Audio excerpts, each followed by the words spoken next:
Foi para o coração do hinduísmo tradicional que aquele jovem cético viajou em busca de respostas. Aos 18 anos, seguindo o conselho de seu professor universitário, Narendranath Datta partiu para conhecer o fenômeno religioso no sul de Bengala, Sri Ramakrishna Paramahansa. Era dezembro de 1881, e foi um encontro que teria o mais profundo impacto na história espiritual, não apenas de um indivíduo, mas de todos os povos. Narendra já havia se rebelado contra o nepotismo da tradicional sociedade hindu e tinha rejeitado algumas das formas mais populares das práticas religiosas hindus. Mas seu questionamento religioso não acabava aí. A busca de experiências diretas da verdade continuou. Apesar de ter sido uma viagem curta, a que fez de sua casa no norte de Calcutá para o grande centro movimentado de Dakshineswar e a adoração da deusa Mãe Kali, Narendra estava em busca de um gigantesco passo que ligasse o racional e o espiritual. Aqui reside a dolorosa tensão entre razão e fé. E foi este homem que posteriormente resolveria esta contradição e mudaria sua vida, a poderosa força que era Ramakrishna.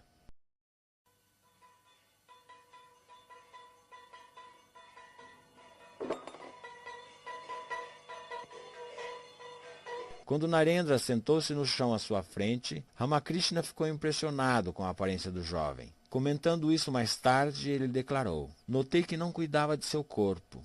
Seu cabelo e sua roupa não estavam nada alinhados. Era como se ele estivesse desapegado de tudo. Mais tarde, pedi que ele cantasse, e como se estivesse meditando, ele cantou do fundo de sua mente e de seu coração. Quando o ouvi, não pude me controlar e entrei em êxtase."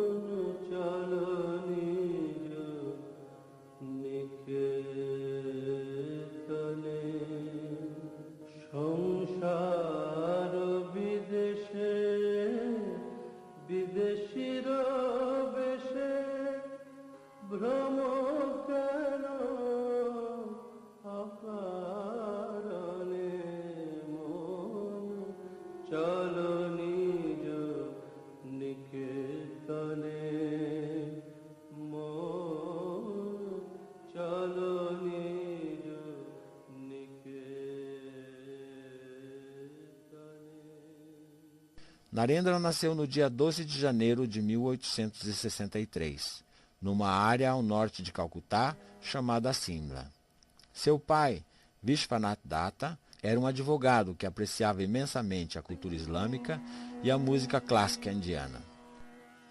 Ele lia a Bíblia, o Alcorão, bem como o Bhagavad Gita, todos os dias. Foi ele quem encorajou o jovem Naren a questionar qualquer ideia. Sua mãe, Bhuvaneshwari, era mais conservadora em suas convicções hindus, mas foi ela quem instilou em seu filho o fato de que a verdade jamais deve ser abandonada, independente das circunstâncias. Consequentemente, Narendra cresceu desprezando toda e qualquer superstição. Ele frequentou a escola, onde a vigorosa prática de esportes exigia tanto de seu tempo quanto a música e a leitura. Narendra era um membro entusiasmado do ginásio de esportes local e se destacava em ginástica, luta romana, esgrima e jogos com bastão. Ele demonstrava uma impressionante independência de espírito e, de acordo com seus companheiros, bem como com seus professores, era totalmente destemido. Terminou o colegial com distinção em 1879. No ano seguinte, entrou no Presidency College, mas foi obrigado a sair devido a frequentes surtos de malária. Acabou se transferindo para a faculdade Scottish Church College, na região central de Calcutá, onde se graduou. O reitor, reverendo William Hastie, considerava Narendra um gênio e declarou que em toda a sua carreira de magistério, ele jamais havia encontrado um jovem tão talentoso, nem mesmo em universidades alemãs, entre os estudantes de filosofia. A opinião de seus companheiros não era diferente. O colega, que mais tarde tornou-se um renomado estudioso e filósofo, Rajendranath Seal, descreveu seu amigo Narendranath como sendo um espírito livre e inconvencional, imensamente popular e de um brilhantismo indissimulado. Ele possuía um estranho magnetismo e um inconfundível senso de autoridade. Mas por trás da autoconfiança jazia um crescente questionamento sobre o significado da vida e da realidade. A implacável indagação sobre o hinduísmo, por parte de Narendranath, o atraiu para as ideias de uma ordem mais igualitária e de um Deus amorfo, pregadas por líderes brahmanes, como Devendranath Tagore e Keshab Chandra Sen. Na realidade, seus questionamentos foram intensificados por seus estudos de filosofias ocidentais, bem como John Stuart Mill, David Hume e Herbert Spencer, e resultaram no que tem sido descrito como um ceticismo filosófico determinado. Portanto, foi na esperança de contrariar seu próprio ceticismo que, já em seu primeiro encontro com Ramakrishna, Narendra lhe perguntou, como já havia feito com tantos outros antes: "Você já viu Deus?" Os outros tinham se esquivado de uma resposta, mas, sem hesitar por nenhum instante, Ramakrishna respondeu: "Sim, eu já vi Deus. Eu o vejo como te vejo aqui, só que mais claramente."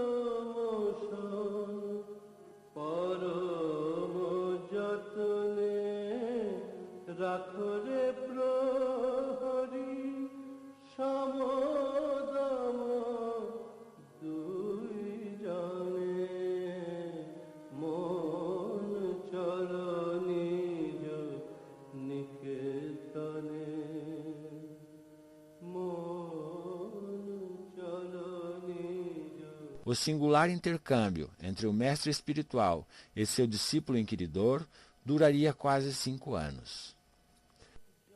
Havia outros homens jovens talentosos no círculo ao redor do santo de Dakshinesvar, mas ele não tinha dúvidas de que Narendra era especial. E o treinamento espiritual prosseguiu incessantemente, primeiro em Dakshinesvar e finalmente em Kashipur, onde Ramakrishna passou o último ano de sua natureza inconstante.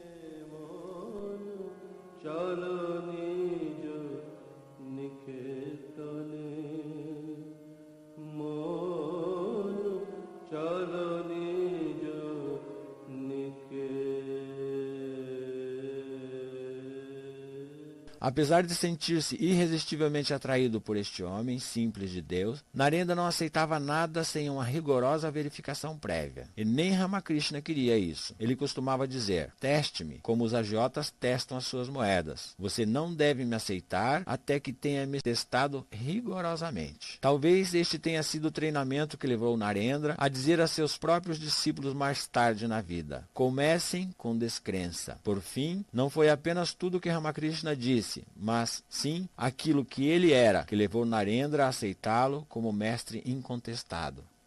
O mestre que costumava mostrar-lhe que Deus existe no homem e que o caminho para Deus pode terminar rapidamente nesta realização.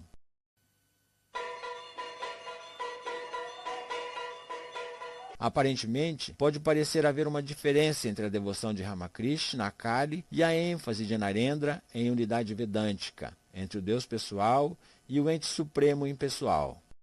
Mas Ramakrishna explicou isso, e seu pupilo logo viu que não havia uma diferença real entre os dois, que todos os caminhos para Deus eram igualmente válidos, independente de serem dualísticos, como na adoração e no culto de Ramakrishna a Kali, ou como na doutrina não dualística da Vedanta, na qual o adorador e o adorado são um.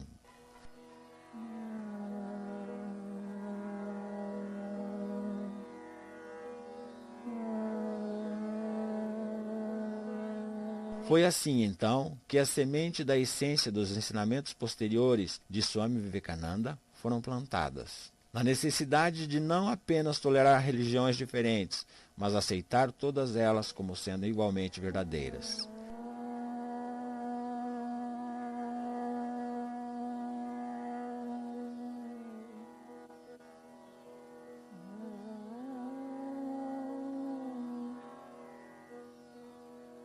A convicção vedântica de que todos os seres e tudo que existe, à parte de Deus, também tem uma importante implicação prática e, portanto, as diferenças criadas pelos homens devem ser ilusórias. E se cada homem é Deus, que melhor maneira de servir a Deus se não servir ao homem?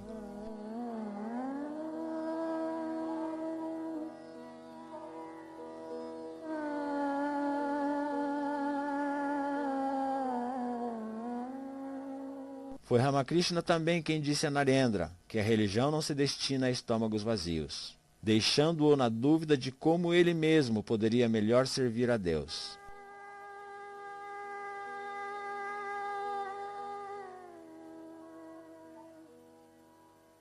Certa vez, quando Narendra manifestou um intenso desejo de permanecer em um estado prolongado de samadhi, ou bem-aventurança espiritual, o mestre lhe disse: "Que vergonha! Pensei que você seria como uma árvore banyan e que milhares de pessoas descansariam sob a sua sombra. Mas agora vejo que você está buscando a sua própria libertação."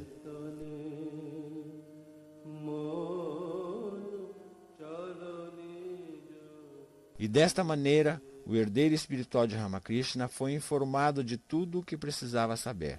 Mas seu treinamento espiritual estava para terminar em breve.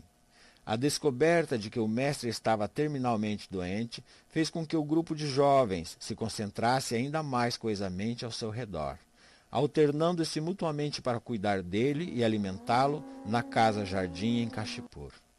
E até o fim, Ramakrishna nunca perdeu sua convicção de que seria o seu Naren quem melhor levaria sua mensagem ao mundo externo. Quando o fim se aproximou, já fatalmente doente e incapaz de falar, o mestre escreveu em um pedaço de papel: "Narendra ensinará aos outros."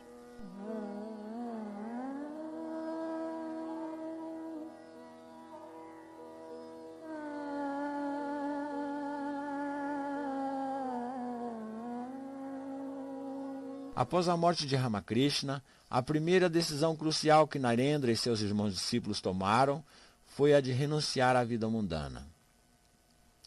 O mestre havia partido do meio deles, e eles não tinham nada, exceto suas experiências compartilhadas e a fé nele. Mas foi o suficiente. Todos eles sabiam que suas vidas estavam comprometidas. Não renunciariam aos seus ideais agora. E foi assim que nasceu a ordem monástica Ramakrishna.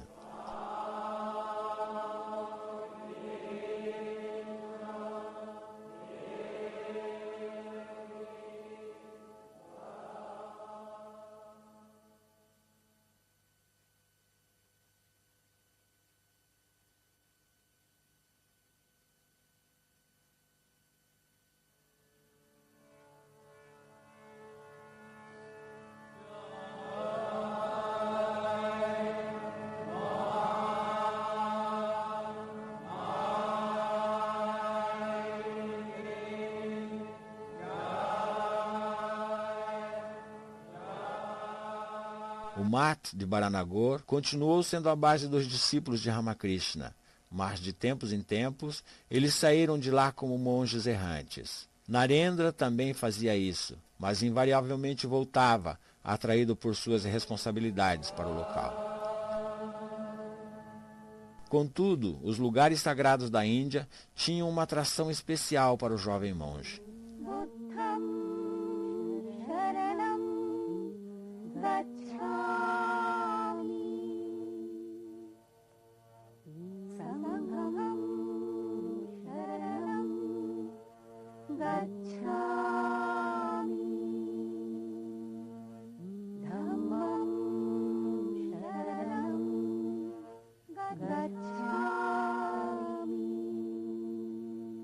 Mesmo antes da morte de Ramakrishna, Narendra havia visitado Bodh Gaya e meditado durante longas horas sobre a sagrada árvore pipal. Ficou profundamente comovido com a renúncia e a compaixão de Buda, que ele acreditava ser o ponto central para toda a religião verdadeira.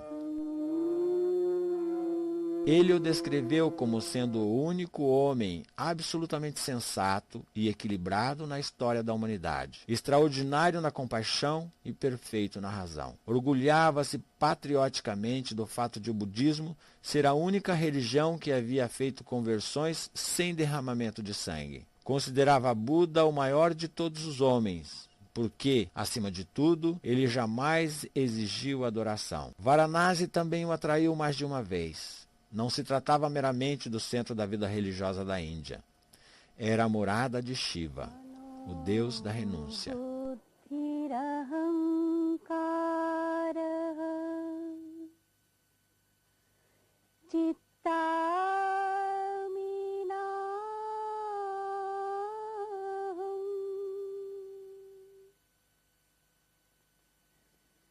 Chidananda Rupa Shivoham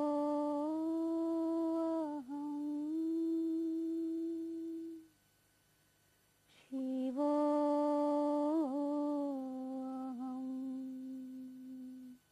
Essas imagens, que ficariam com ele durante toda a sua vida, alimentavam sua convicção de que a religião estava no centro da vida da Índia, sustentando sua unidade cultural. Apesar da tradição ser predominantemente hindu, ele também notou como a arte e cultura islâmicas haviam se tornado uma parte da rica herança do país.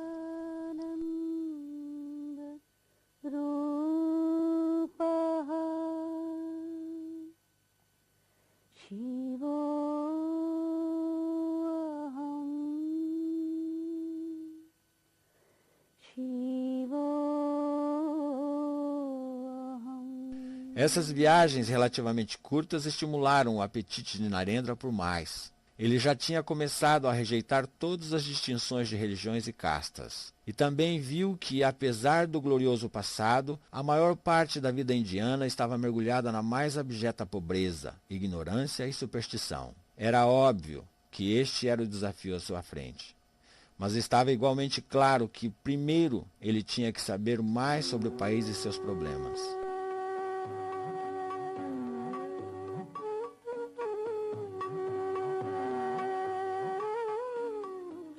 Finalmente, em 1890, ele iniciou sua jornada de descobrimento.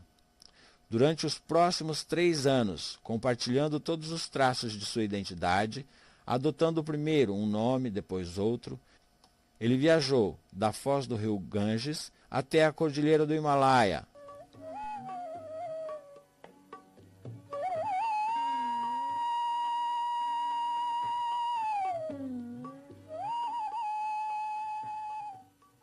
Foi esta viagem que verdadeiramente transformou a personalidade de Narendranath Datta em Swami Vivekananda, tornando-o uma Índia condensada. A Índia que representou no Parlamento Mundial de Religiões em Chicago. E como disse mais tarde, foi a Índia que se tornou a rainha de sua adoração.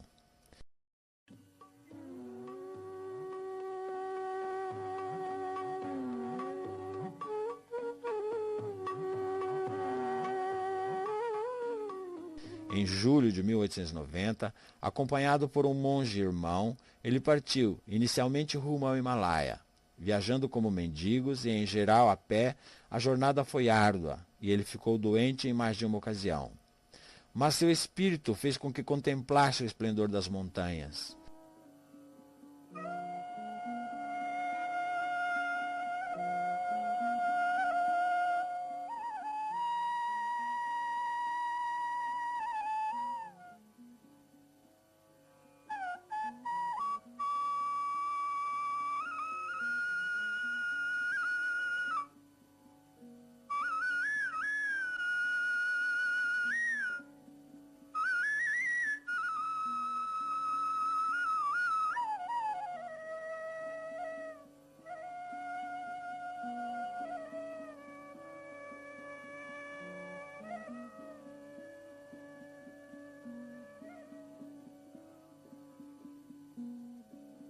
Montanhas que pelo resto de sua vida simbolizariam tudo o que ele considerava precioso sobre o seu país: sabedoria, força, realização e renúncia.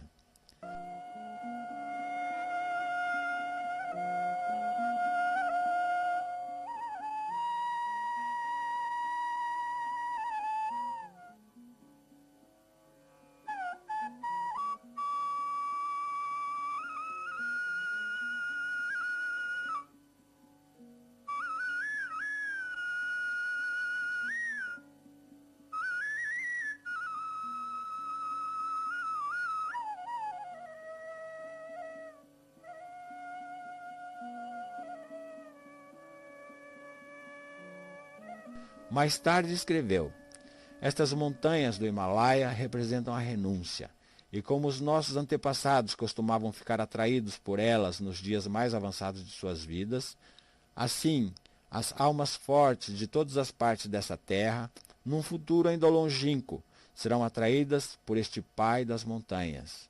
Quando toda esta luta entre as comunidades e todas estas diferenças e dogmas não serão mais lembrados, e as disputas entre a sua religião e a minha religião deixarão definitivamente de existir. Quando a humanidade entender que não há senão uma única religião eterna, que é a percepção do divino no interior de cada ser, e o resto é mero engano.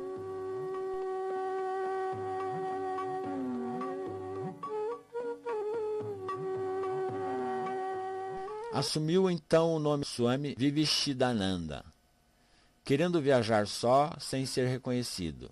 Ele queria que suas pegadas fossem cobertas pelo pó da Índia. No Rajastão encontrou tanto a beleza como a mais abjeta miséria, apresentando-se face a face não só com a magnificência feudal, mas com a dura realidade da existência do homem comum.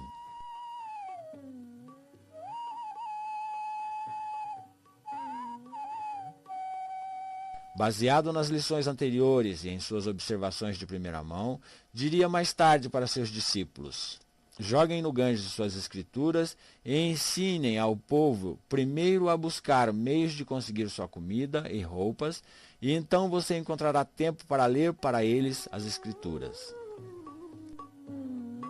O Rajastão também ofereceu uma outra lição. Certa noite, quando era um convidado no Marajá de Khetri, ele concordou em comparecer à extravagância cultural organizada para ele mesmo. Percebendo mais tarde que uma das dançarinas iria cantar, apressou-se em deixar o local, explicando que um monge não deveria se deleitar com tal prazer. Quando saiu, os copiosos acordes da canção da jovem chegaram até ele.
Profundamente comovido com o significado da canção, o Swami percebeu que este era o teste mais verdadeiro de sua crença na unidade de todos os seres. Pedindo perdão, ele disse: Mãe, sou culpado de desrespeito, mas sua canção despertou minha consciência.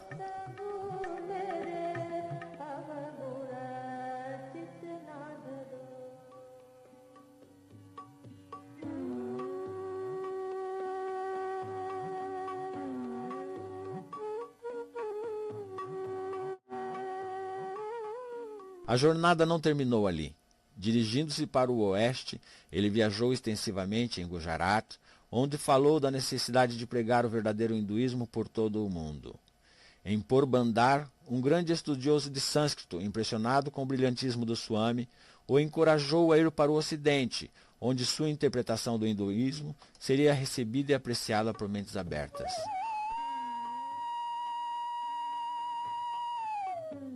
Durante esses anos, ele não seguiu nem de perto as desgastadas rotas peregrinas, nem visitou apenas os lugares famosos de peregrinação. Caminhou pelas áridas estradas do interior do país e pelos bazares das cidades. Entrou nos palácios de príncipes, bem como nas moradas dos pobres.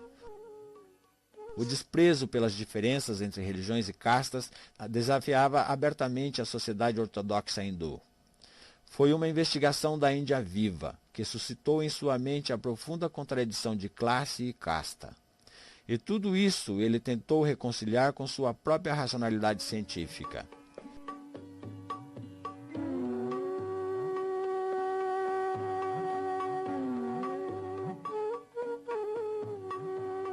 Quando viajou rumo ao oeste, passando por Bombaim, Pune, Kolhapur e Belgaum, a natureza de sua missão ficou cada vez mais clara para o irrequieto monge.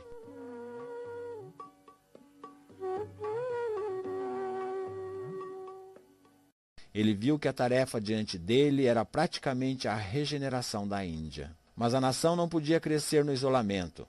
Ela precisava da infusão de novas ideias, técnicas e recursos consideráveis. O valor de uma interação mais ampla com o Ocidente despertou nele a ideia de que talvez devesse participar do Parlamento das Religiões em Chicago. Enquanto disseminasse o pensamento religioso indiano, ele também tentaria obter a assistência material ocidental para suas tarefas nacionais mais imediatas. Mais para o sul, Vivekananda visitou Mysore e depois Cochin e Kerala, onde foi calorosamente recebido. De Rameshwaram, o Swami seguiu para Kanyakumari.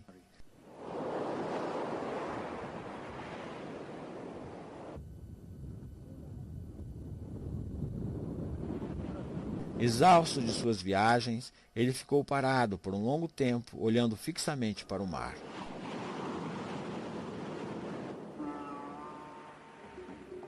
E de repente, lançou-se na água e nadou até um rochedo a uma certa distância da praia.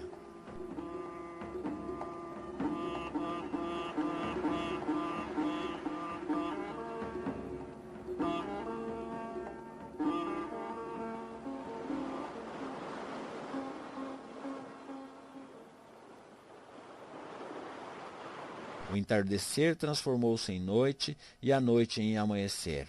E o Swami continuava sentado na rocha, relembrando tudo o que tinha visto. A arrematada miséria do povo indiano, vítimas mudas da opressão religiosa e política. Lembrou-se de seu juramento de dedicar-se ao serviço a Deus. Mas estava convencido de que o seu Deus era revelado através da humanidade. Certa vez asseverou: que eu renasça muitas e muitas vezes e sofra 1000 misérias, se apenas me for permitido adorar a Deus em que creio, meu Deus, o perverso, meu Deus, o afligido, meu Deus, os pobres de todas as raças. O Swami perguntou-se a si mesmo como conseguiria reunir os recursos para realizar sua grande visão. Pensativo e sozinho, ficou sentado em silêncio. E no topo daquele rochedo lhe veio a resposta.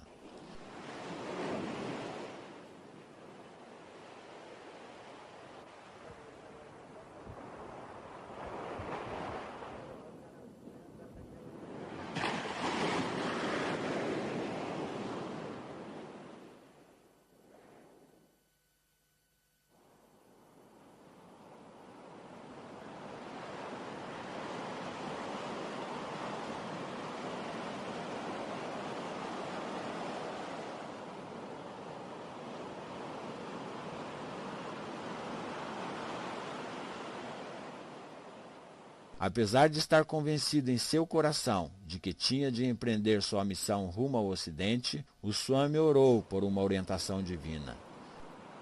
Procurou e recebeu as bênçãos da Santa Mãe, Sarada Devi, para sua viagem.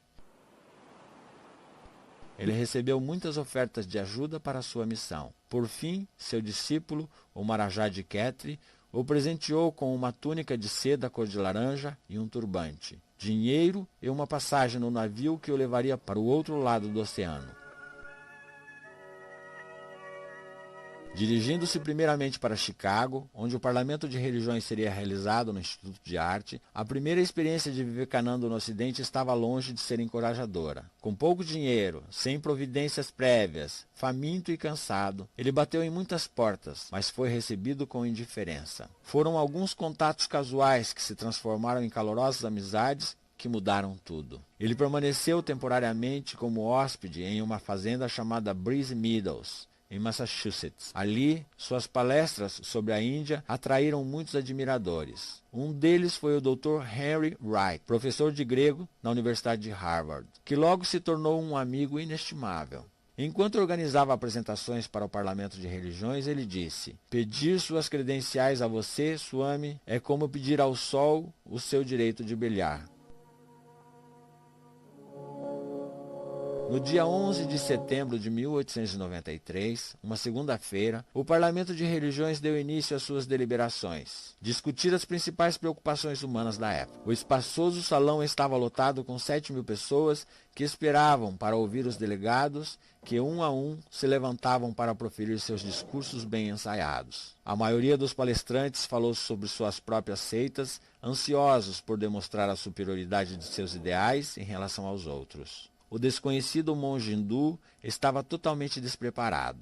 Quando foi convidado a falar, ele foi tomado por um pânico de palco e pediu ao presidente que o chamasse um pouco mais tarde. Adiou o chamado várias vezes. Por fim, subiu à tribuna. Começou singelamente proferindo as palavras: "Irmãs e irmãos da América." Instantaneamente, milhares de pessoas levantaram-se de seus assentos, ovacionando e aplaudindo, profundamente comovidas por escutarem um homem que havia descartado palavras formais para dirigir-se a eles com o calor natural de um irmão. Foi antes dos aplausos cessarem que o Swami falou da unicidade de todas as religiões. E citando as escrituras hindus, disse: "Quem quer que venha a mim, em qualquer que seja a forma, eu o toco. Todos os homens estão lutando através de caminhos diferentes que, no fim, levam a mim." Ele também falou sobre a necessidade de pôr fim ao sectarismo, à intolerância e ao seu terrível descendente, o fanatismo. Eles encheram a terra de violência, encharcando-a muitas e muitas vezes com sangue humano, destruíram civilizações e lançaram nações inteiras no desespero. Mas o tempo deles chegou ao fim. E eu espero fervorosamente que o sino que dobrou esta manhã em homenagem a esta convenção seja o anúncio da morte de todo fanatismo, de todas as perseguições com a espada ou a caneta, e de todos os sentimentos não caridosos entre pessoas que dirigem seus caminhos para o mesmo objetivo.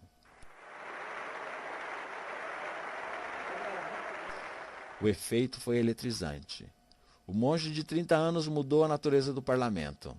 As pessoas clamavam para ouvi-lo.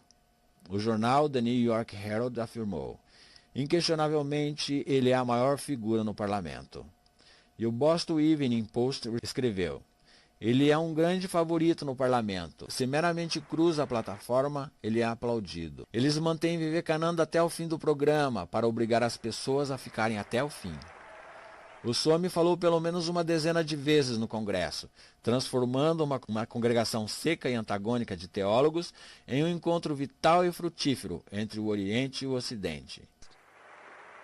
Ele explicou os pontos essenciais do pensamento espiritual e filosófico da Índia e tocou na verdade central: evoluir Deus a partir de dentro do homem. Isto uniu as 3 grandes religiões indianas: hinduísmo, jainismo e budismo. Foi o mesmo desejo de harmonizar religiões diferentes que o levou a escrever mais tarde sobre a necessidade de combinar teorias vedânticas com o islamismo prático. "A Índia", disse ele, "precisa de um cérebro Vedanta e de um corpo islâmico." Mas Vivekananda foi claro sobre a realidade imediata diante do povo indiano. A gritante necessidade no Oriente, lembrou a sua afluente audiência, não era a religião. Era por pão que os milhares de indianos abrasados e fedores clamavam do fundo de suas gargantas secas. É um insulto oferecer a um povo faminto religião. É um insulto ensinar os princípios da metafísica a um homem à beira da morte por inanição.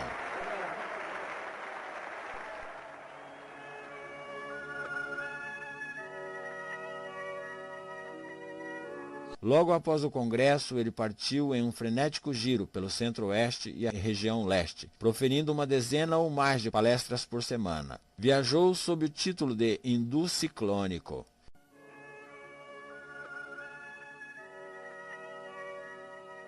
Mas seu caminho nem sempre foi suave. A coragem e a atitude franca e sem rodeios daquele homem jovem perturbou algumas pessoas. Suas palavras indignaram especialmente os missionários cristãos que reagiram às suas críticas à ganância e hipocrisia do Ocidente. Em um encontro ele lhes disse: "Vocês não são cristãos. Voltem para Cristo." Vivekananda mudou-se para a costa leste, onde iniciou uma série de discursos espirituais e completou sua grande obra, Raja Yoga, que foi amplamente aclamada. Em 1894, ele fundou a Sociedade Vedanta de Nova York, tendo a tolerância e o universalismo religioso como seus princípios orientadores. Durante os 4 anos em que viajou pelos Estados Unidos e pela Europa, Vivekananda arregimentou numerosos seguidores. Alguns de seus discípulos estrangeiros decidiram abrir mão de tudo o que possuíam para juntar-se a ele em seu trabalho na Índia. Notáveis entre eles são Margaret Noble, mais tarde chamada de Sister Nivedita, que se dedicou à educação de mulheres na Índia; J. J. Goodwin, Sister Christine, Josephine MacLeod, bem como o Capitão e a Sra. Sevier.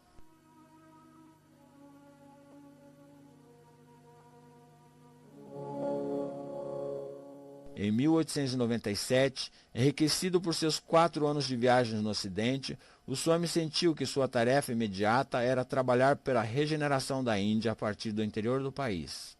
Ele tinha ido para os Estados Unidos como um desconhecido e inseguro de sua posição. Agora retornava à sua terra natal como um herói e o mais importante defensor da Vedanta.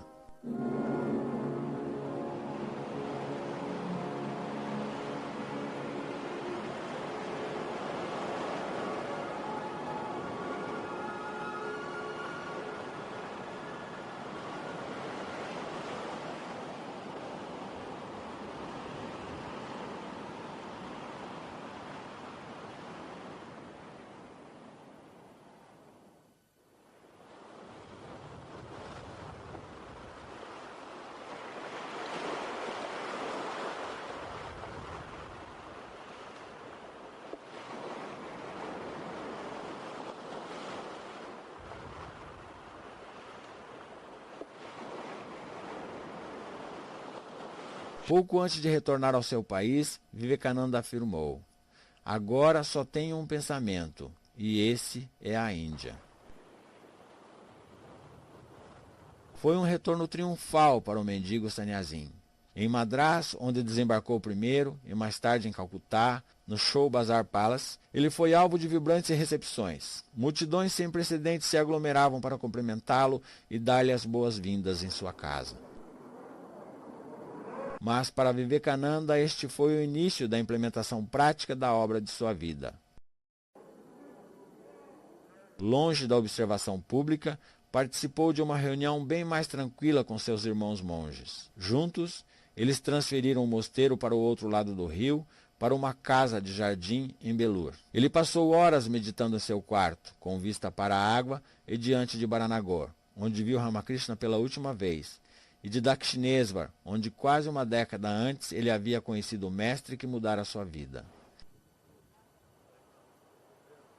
Foi numa área adjacente, nas margens do rio, que ele formalmente consagrou Belur Math, em 1898.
Poucos meses após sua volta à Índia, ele decidiu criar a missão Ramakrishna, independente do mosteiro de Belur, mas interrelacionados. Ela seria baseada nos ensinamentos não sectários da Vedanta e enfatizaria serviços humanitários, educação e trabalhos sociais. Desta forma, foi estabelecida a estrutura institucional para a adoração de Deus através do serviço ao homem.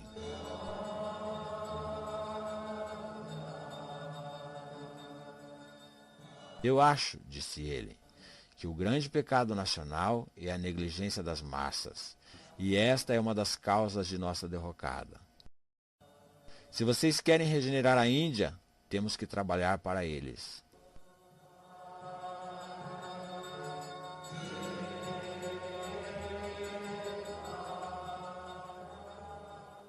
A educação das mulheres era uma das principais preocupações de Swami. E dentro de um ano após a sua volta, foi iniciada a escola Nivedita para meninas.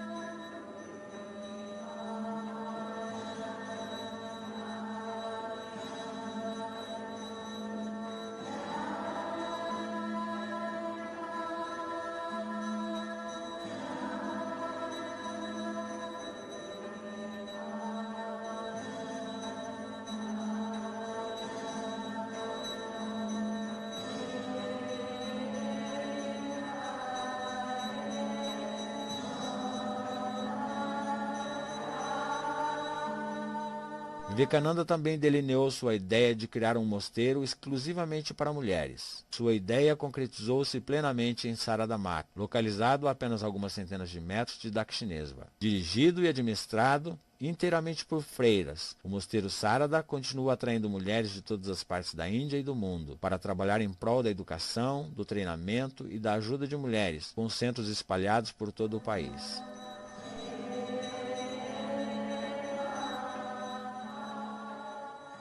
Inspirado por esta meta de regeneração da Índia, Vivekananda criou uma instituição após outra a fim de melhorar a vida material e espiritual no país.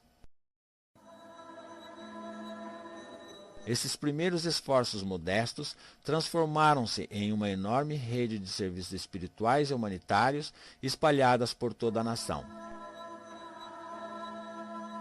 De hospitais a escolas para meninas e meninos,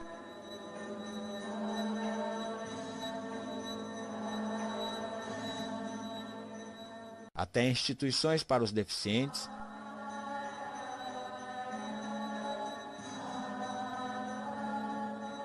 orfanatos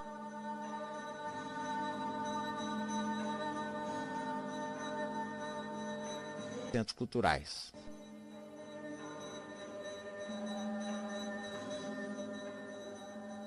Em 99 mosteiros e missões Ramakrishna na Índia e outros 33 em diferentes partes do mundo, dos Estados Unidos à Europa, Rússia e ao Japão. Todos eles baseados na essência da Vedanta, a unicidade de todos os seres.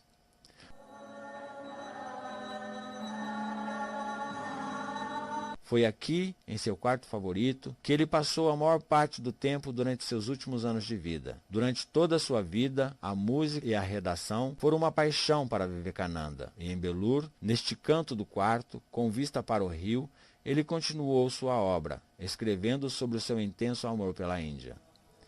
Apesar de uma segunda viagem ao Ocidente, foi o seu trabalho na Índia que continuou sendo a sua grande paixão nestes anos. Ao retornar a Madrás, em 1897, ele declarou: "Durante os próximos 50 anos, essa deverá ser a nossa única diretriz. Esta aqui, nossa grande mãe Índia." Agora, de volta a Belur, escrevendo seus ensaios mais importantes sobre os problemas nacionais, ele queria que todos proclamassem com ele: "O solo da Índia é o mais elevado do céu."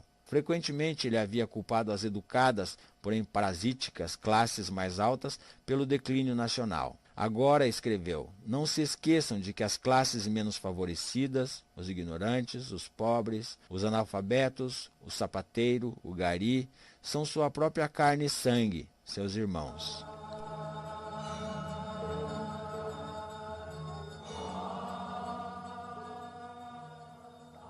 Mahatma Gandhi escreveu o seguinte sobre seus trabalhos: depois de tê-los lido, O amor que eu sentia por meu país aumentou 1000 vezes. Subhash Chandra Ghosh chamou Vivekananda de pai espiritual do moderno movimento nacionalista. Nehru o descreveu como um dos grandes fundadores do moderno movimento nacionalista da Índia. Sri Aurobindo afirma em sua obra A Alma Despertadora da Nação. E Tagore disse, leia Vivekananda se quiser conhecer a Índia. Mas a saúde de Vivekananda estava frágil e ele não viveu muito tempo depois que suas ideias foram colocadas em prática. Agora, mesmo viajando na Índia, que o havia sustentado no passado, estava se tornando cansativo e difícil. Mesmo assim, em 1902, ele fez uma viagem a Varanasi. Esta seria a última vez que retornaria à morada de Shiva, às margens do Ganga.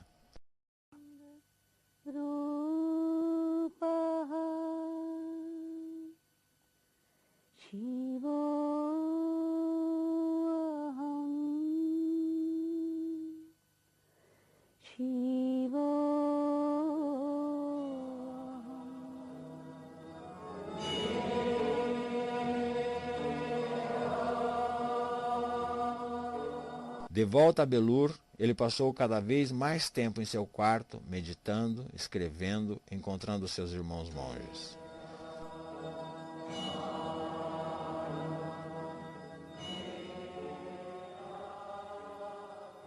No dia 4 de julho de 1902, Swamiji foi à capela pela manhã. Ali orou durante 3 horas e depois entoou uma canção sobre Kali.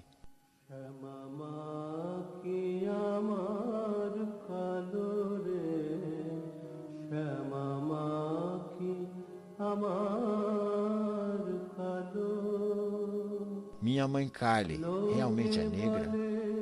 As pessoas dizem que ela é negra, todavia minha mente não quer acreditar que ela é negra.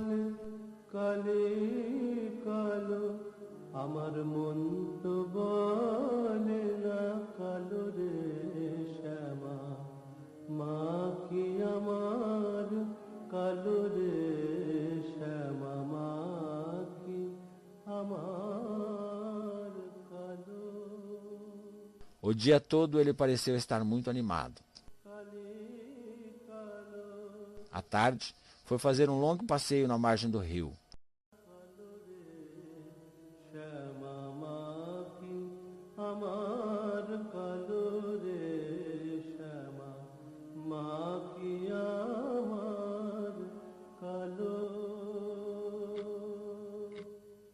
E quando escureceu, ele passou algum tempo em meditação solitária em seu quarto. Então pediu que todas as janelas fossem abertas e deitou-se em silêncio.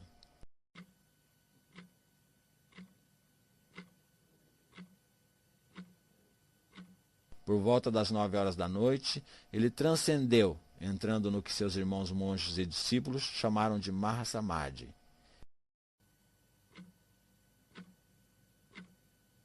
Em que se fundiu?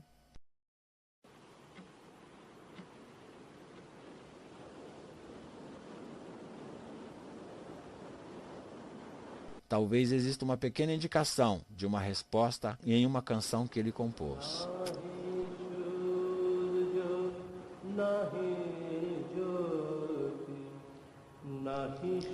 Ambos, o sol e a lua, desapareceram. Não há luz sem lugar algum. O espaço está vazio. Não existe nada ali. O universo é apenas uma sombra. Nada existe.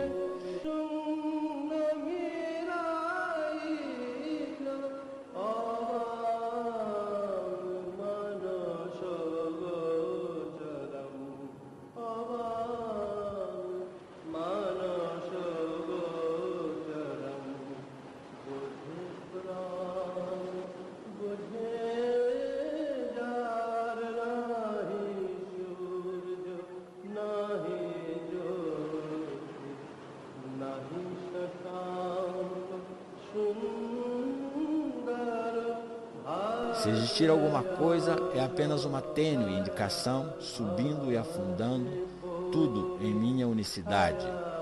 Mas isto também para. Finalmente, só existe o vazio.